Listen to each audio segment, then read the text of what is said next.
From the Watson Institute for International and Public Affairs at Brown University, this is Trending Globally. I'm Dan Richards.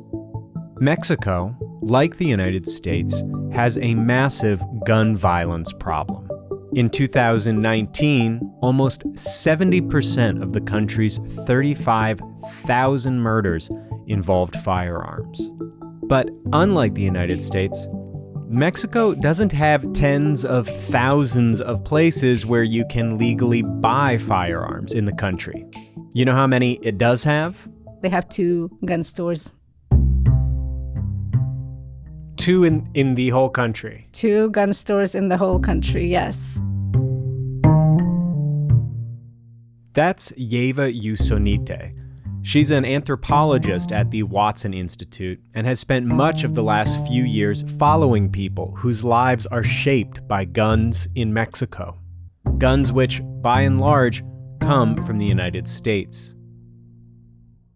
Her 2024 book, Exit Wounds: How America's Guns Fuel Violence Across the Border, explores the impact of American firearms on Mexican society and looks at the role they play in spreading violence and trauma on both sides of the border. In our public discourse, anytime we think about the border, we think about what is coming into the United States, so drugs coming in here, but also migrants, asylum seekers fleeing violence. But we never make that connection that it is our guns in Mexico and Central America and the Caribbean that are causing the violence that then these people are fleeing. On this episode, which was originally broadcast in 2024, I talked with Yeva about her book and the relationship between guns and violence in the United States and Mexico. While many aspects of our politics have changed since the spring of 2024, Yeva's book and her broader analysis are, sadly, just as relevant today.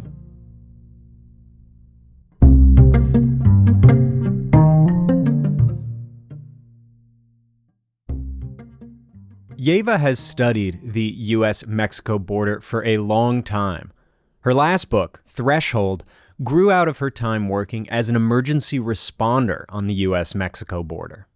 She worked on both sides of the border, providing medical aid to migrants attempting to enter the U.S., many of whom were fleeing violence in the communities they had called home.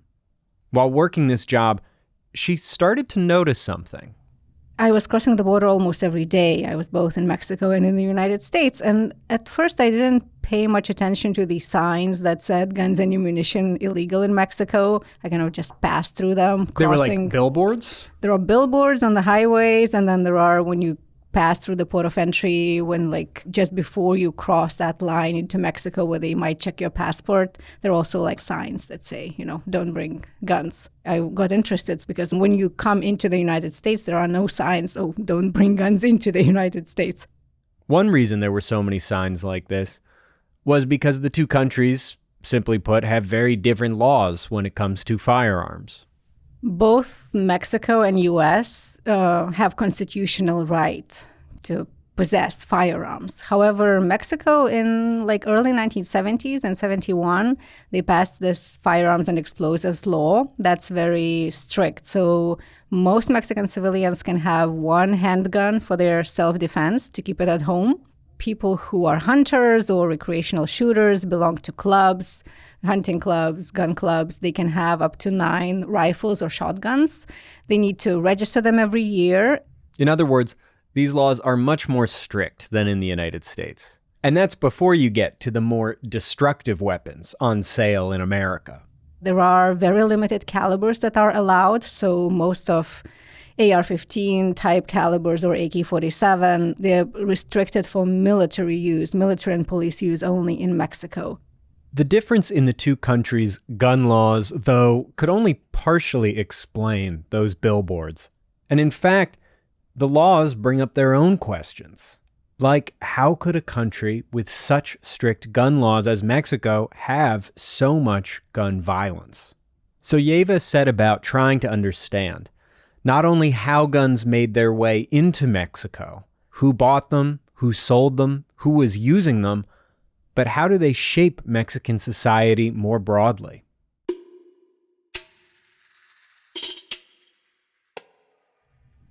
The way I began is by talking to absolutely anyone in Mexico who would about guns.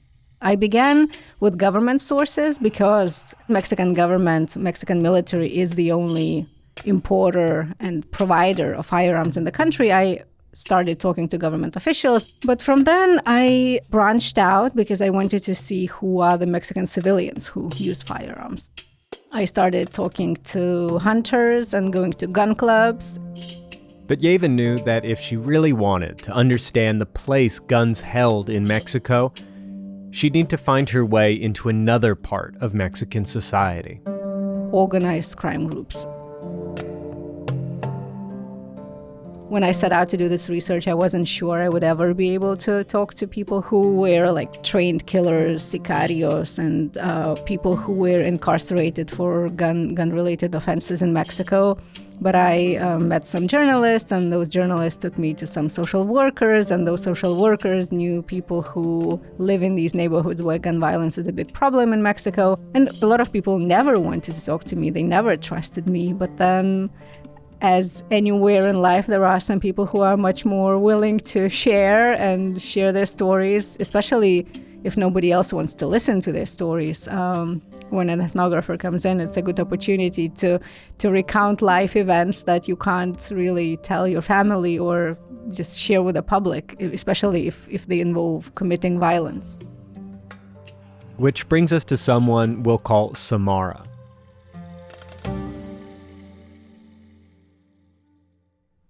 Yeva met Samara while doing ethnographic fieldwork in Monterrey, Mexico's second largest city. When they met in 2019, Samara was 23 years old.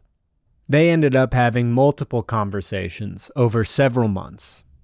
Samara is a very important protagonist in the book, primarily because she is one of the very few women that I met during this fieldwork on firearms. She grew up without her parents because her parents migrated to the United States, to Texas. So she was left with her aunts and uncles and grandparents. And as a child, she kind of felt neglected. And when Samara was a child in the 2000s and 2010s, her hometown of Monterrey was rapidly changing. There was a new organized crime group, which is the Zetas. The Zetas grew out of an organization known as the Gulf Cartel, one of the oldest and most powerful organized crime groups in Mexico. They dominated northeast Mexico, and the Zetas were the armed branch of that cartel. The first members of the group were deserters from the Mexican military. They were trained soldiers, so they knew military tactics. Later, they began recruiting a lot from the ranks of police officers. The Zetas were known for their military proficiency and brutality. Their connection to Mexico's security forces also led many to believe that some of them had once been trained in combat and interrogation by security forces within the U.S. government. In 2010, the Zetas split off from the Gulf Cartel, leading to a prolonged period of violence between the two groups that engulfed the Monterrey region. That competition between the Gulf Cartel and the Zetas was what caused most violence, but the other entity in this conflict was the Mexican government, because the Mexican government took this very militarized approach to organized crime groups.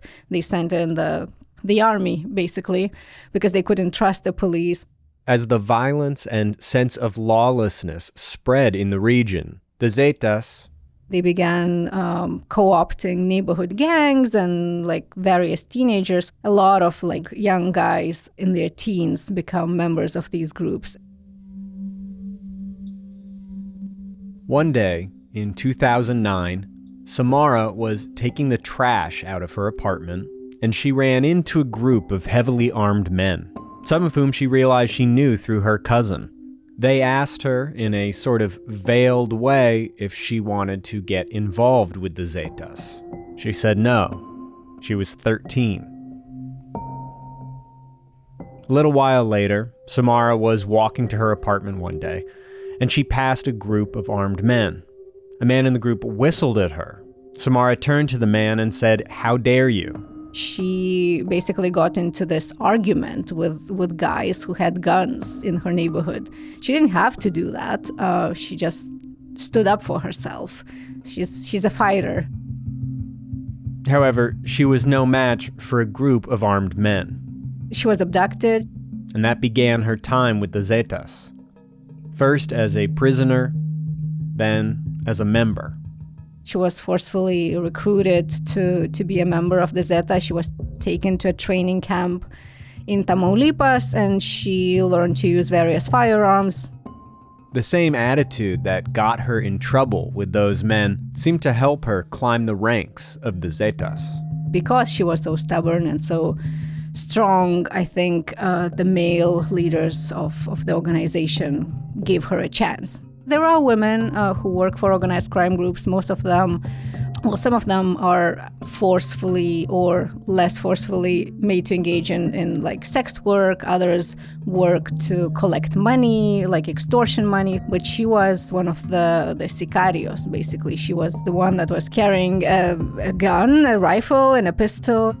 After a while, she had some people working under her, and she was responsible for going to various places in the city to police and saying, we will pay you in order that you don't intervene in us selling drugs in these bars in these kind of neighborhoods. Some of the stories she recounted me was about situations where she was forced to engage in shootouts with the military or the police, because that's what organized crime groups does. That's what Zetas were doing. They were fighting both government forces, and they were fighting their rivals, which at that point was people from the Gulf Cartel. And there was other violence also in her own organization. Violence perpetuated with American-made firearms. Most of those guns that are recovered in crime scenes in Mexico, at least 70% and more likely 80 or 90%, they all were originally sold in the United States.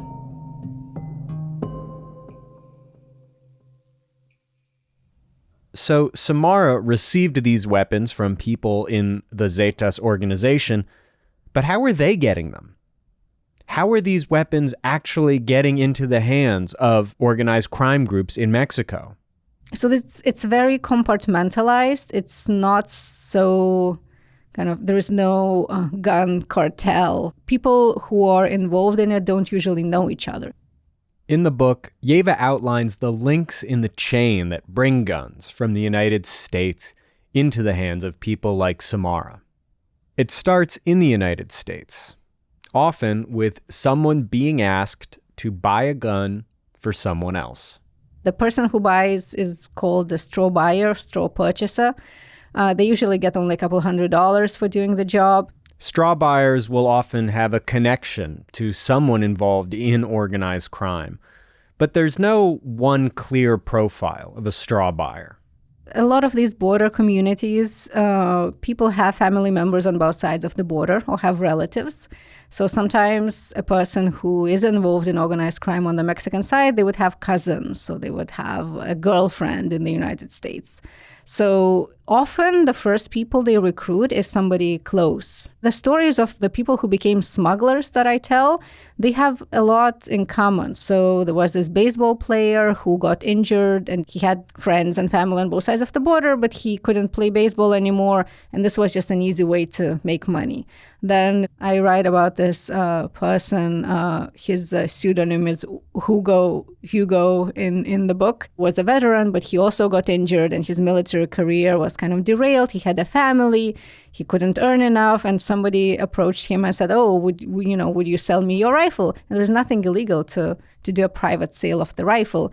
But once you do that, maybe another time they will ask, "Oh, maybe can you buy us more rifles and we can give you this much money?" In a similar way to how drug dealers or like low-level drug dealers are recruited to sell drugs in the United States, people in quite desperate situations agree to become straw buyers for guns. And lots of the time, The person who is buying the gun doesn't know where the gun is going, often doesn't even know that the gun is being smuggled. They just need some money, and this is an easy way to earn it in Texas or Arizona. The straw buyer will then hand the gun over to the person who had asked them to buy it. Somebody else transports the guns to the border. Still another person crosses the border with the guns. And the person bringing those guns across the border? They conceal them, under sheetrock or construction materials, futons, or in passenger vehicles, sometimes in modified door compartments. That person who's bringing them across the border faces risk. But as Yeva explains, maybe not as much risk as you might think. U.S. government doesn't prioritize inspecting what is leaving the United States. We are very interested in inspecting vehicles or people coming into the United States for drugs or whether they have the right documents. But for outbound lanes, if you're going to Mexico, it's very, very, very rare that anyone would check your car or, your handbag. If not stopped by U.S. authorities on the way out of the United States, a car might be stopped by Mexican authorities on the way into Mexico. But in those cases, there is always a person known as the spotter. So somebody is watching outbound inspections. They would say, the port is hot, so don't send the guns now. And they would wait until the law enforcement officers leave, and then they would send them across. Where they wind up in the hands of black market arms dealers, organized criminal groups, and ultimately, someone like Samara. And given the staggering firepower that people can legally buy in the United States, those organized crime groups, some of them have much better firepower than the Mexican government. They've shot down helicopters, they've resisted arrest. Like when they tried to arrest El Chapo's son in Culiacan, there was a big battle and he was not arrested that year. And similar battles happen all the time when they try to arrest these organized crime group members. As weapons flowed into Mexico and violence raged between organized crime groups like the Zetas and the Mexican authorities, something started to happen. People decided they needed to arm themselves. In some parts of the country, they formed these autodefensas or self-defense groups. But many civilians also went about this project of self-defense alone. Just individuals who, they decide to armor their cars and install security cameras. And buy guns. Sometimes legally, often not. Which brings us to another person Yeva profiled in her book, a man we'll call Miguel.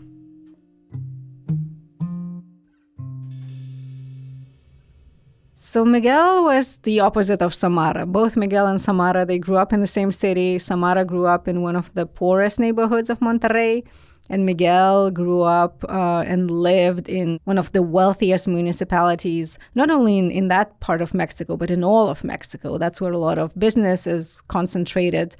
He came from a family of entrepreneurs or small business owners, so he was not somebody very rich, but he was of that social status with where most of his friends were lawyers and doctors and a lot of family members as well. He went skiing to Vail, and he had several cars, and a lot of his friends lived in these armored homes. His uncle even installed like a safe house inside his house. If they were attacked, that's where they would go hide. But he was not like a lot of his friends that I met. He didn't delegate security to a private security company like a bodyguard or just security cameras. He decided he will get the guns and he will kind of stand up for himself and his family, which was somewhat unusual, but that's why I wanted to tell his story in the book. So how would Miguel or anyone who's not involved in organized crime, go about getting an illegal firearm in Mexico? How does it work? There is this black market of guns. You can go on WhatsApp, and there are, there is even a vocabulary if you want a used gun. It can be, in some circles, it's called a carnivora, because it has already tasted meat. If it's a new gun, it's a vegana. He showed me a WhatsApp group. You can, there are various guns. You can say, oh, I want that one, or you can place an order for a gun that you would like. And most of his friends get guns like that. They place an order through WhatsApp, and those guns are delivered to a truck stop near Monterrey. I sort of got the impression in your book that Miguel almost, not to belittle the security concerns he was facing, but he almost sort of enjoyed making himself sort of more secure. It was almost like a hobby of his, learning how to use weapons, doing defensive driving classes. Yeah. And in Mexico, where he lived, it was useful to him. And I think I've met people in the United States who are gun enthusiasts and who are preppers and who do very similar things to what Miguel did, but with less opportunity to actually use those skills. I recount the story of Miguel where he was overseeing this construction business near the airport. And one evening, he went to check on something. It was not yet dark when he got there, and he was talking on the phone with a friend, and then he saw a vehicle approach, and there was a kind of a wall around that construction site. So he saw the car pass, and then he would think that, it would emerge through the next gap because the wall had gaps, and it didn't emerge. So he realized that the car stopped behind that barrier. And soon after, he saw these two individuals walking towards him. One of them was wearing a construction vest, and the other one had lots of tattoos. When Miguel recounted me the story, he said, he looked like from Mara Salvatrucha, an organized crime group known in the United States as MS-13. Because he's never met gang members, but he saw them on TV or in photographs, and he said he was skinny and had lots of tattoos. They got closer to him, and he was still sitting in this car. He began talking to them. The construction guy said they were from the union, which Miguel found suspicious because he already made arrangements with the union. So Miguel reached for his gun. He had a pistol underneath, like a dust mask on the passenger seat, and he, trying not to, make any rash movements, he got the gun into his hand without showing it through the window, so the people he was talking to couldn't see it. He was just looking at the body language, because he not only got trained how to use the gun, but he also took special self-defense classes, so he knew how to what to be aware of.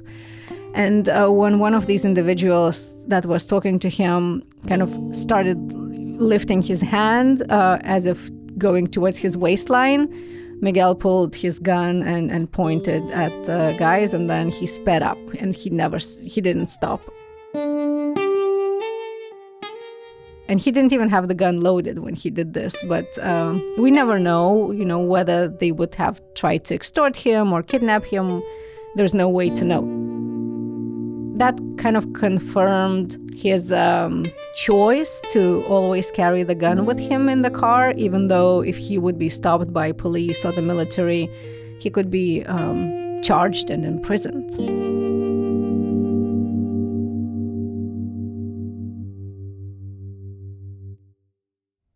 In the book, Yeva also explores the efforts taken to reduce gun violence in Mexico on both sides of the border. Though, just like in the United States, reducing gun violence in a place awash in guns is incredibly difficult. There are gun buyback programs run by the Mexican government, though Yeva quotes an official in Mexico overseeing the program who described it as a, quote, grain of sand. There have also been efforts on the U.S. side of the border. In the late 2000s and early 2010s, the Bureau of Alcohol, Tobacco, Firearms, and Explosives ran a number of what were known as gun walking programs, sting-like operations used to find and catch straw buyers and gun smugglers. Some of these programs backfired spectacularly, one of which you might even have heard about. A government operation gone very wrong. It is called Fast and Furious. The highly criticized ATF gun walking operation known as Fast and Furious. Controversial gun walking operation known as Fast and Furious. Instead of trying to catch smugglers in the United States, the agents running this program, they tried to allow buyers to take these guns to Mexico in order to find out who are the ultimate organized crime groups who were ordering these guns. U.S. ATF agents, however, lost track of the weapons, essentially sending them into the black market in Mexico. Those operations left a really big dent in the relationship between the two countries and also in the reputation of ATF. Yeva followed some ATF agents who have been working in the aftermath of these scandals to follow smugglers and hopefully crack down on the rings that help bring these guns into Mexico. However, they work a little bit differently than they used to. The current situation is that they do anything and everything to intercept the guns before they cross the border. So one of the incidents I recount, somebody told them that there was this woman who bought a lot of ammunition. I think it was maybe 10,000 rounds of ammunition at a store in Phoenix. Not illegal in the United States to do that, but it is a red flag. So the agents got to work. They were able to have an undercover agent inserted into that operation, and they swapped all the ammunition for landscaping rocks and added some weight so it would sound and weigh as if the boxes had ammunition. But if they lost track of them between Phoenix and the border and those boxes got into Mexico, it would not be live rounds. It would not hurt anyone. Obviously, it's not always possible. They do lose guns just because how smart and how adaptive the smugglers are. The task of stopping the flow of firearms into Mexico faces some of the same daunting economics as the mirroring flow of drugs into the United States. It's all about the supply. Why is it so easy to buy so many and such powerful guns? And it's also about the demand, like why people in Mexico want these guns. As long as there will be the demand, there will be gun smuggling. Just the same way, as long as there is drug addiction in the US and people want to buy drugs, there will be drug supply from Mexico.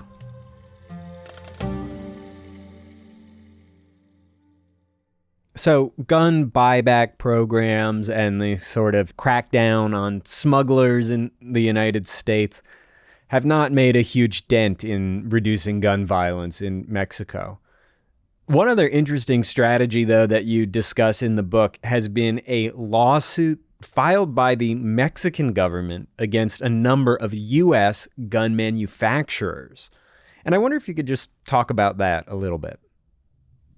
It's a battle, because in the United States, we have this law since early 2000s, the Protection of Legal Commerce in Arms Act, which protects U.S. gun manufacturers and gun dealers from liability if something happens with their product. So the law shields gun manufacturers, and the Mexican government, in their lawsuit, they are saying that, well, this might be true in the United States because this is our law, but this law does not apply for Mexico because Mexico never made this agreement with gun manufacturers that they would be exempt from what's happening in Mexico. And they are saying that the guns made by these groups and sold by these dealers, they are directly implicated in violence in Mexico, which costs a lot of money for the Mexican government, a lot of lives, and they want them to be responsible or at least not negligent in their practices of selling guns, continuing to sell guns to the same stores that have a very bad track record of their guns eventually ending up in crime scenes in Mexico. The lawsuit was dismissed in 2022, but revived in January of 2024. And even if the Mexican government ultimately loses the case, its continuation through the American court system could have a real impact on what we know about the relationship between American guns and violence in Mexico. So if it's continuing to go forward, it will go into discovery stage. And in discovery stage, the gun companies will have to show us that data. Like, who are they selling these guns to? Do they know that these guns end up in Mexico? So we will have access to much more information. Now there's just a lot of speculation or suspicion. What do you see as some of the most important potential steps that could be taken to minimize this flow of weapons from the United States into Mexico? Or is it really something that can only be addressed more, holistically by looking at the drug trade and organized crime? How do you think this problem can start to be unwound?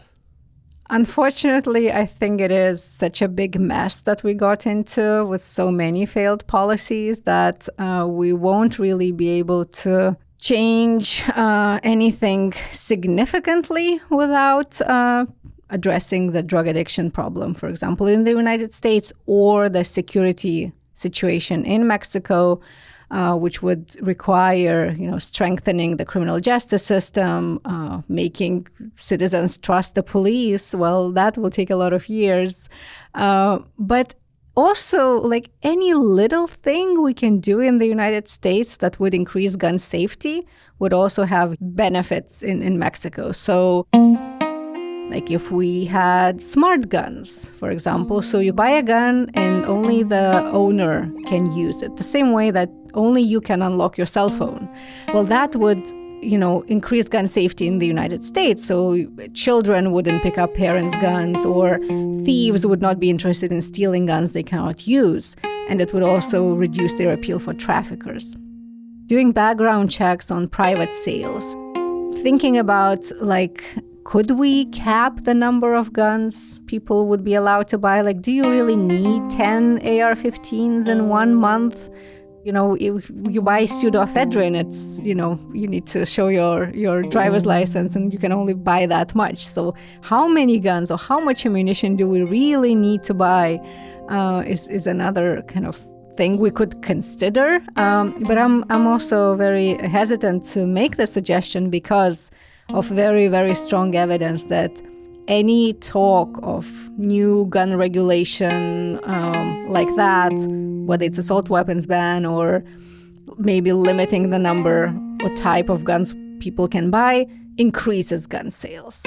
And therefore, these policies need to we need to think more before putting them forward. I think a very important factor in this will be to address the demand side in Mexico, why people need guns there, and that has to do with why we want drugs, and that also has to do with just general insecurity there. Well, Yeva, it is a daunting challenge on both sides of the border. But your book really, I think, helps tie a lot of these threads together and helps us in the U.S. see gun violence and crime in Mexico from a whole new perspective, which I think is just so valuable for understanding these issues. So thank you so much for writing this incredible book and for coming back and talking with us on Trending Globally. Thank you for having me, Dan.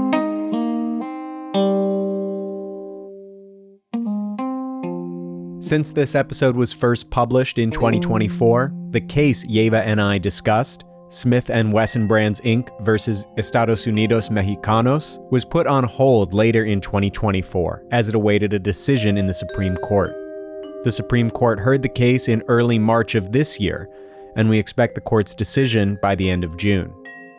A separate, similar case, which involves several gun dealers, Estados Unidos Mexicanos versus Diamondback Shooting Sports Inc. et al., has entered the discovery stage and is currently progressing in the U.S. District Court for the District of Arizona.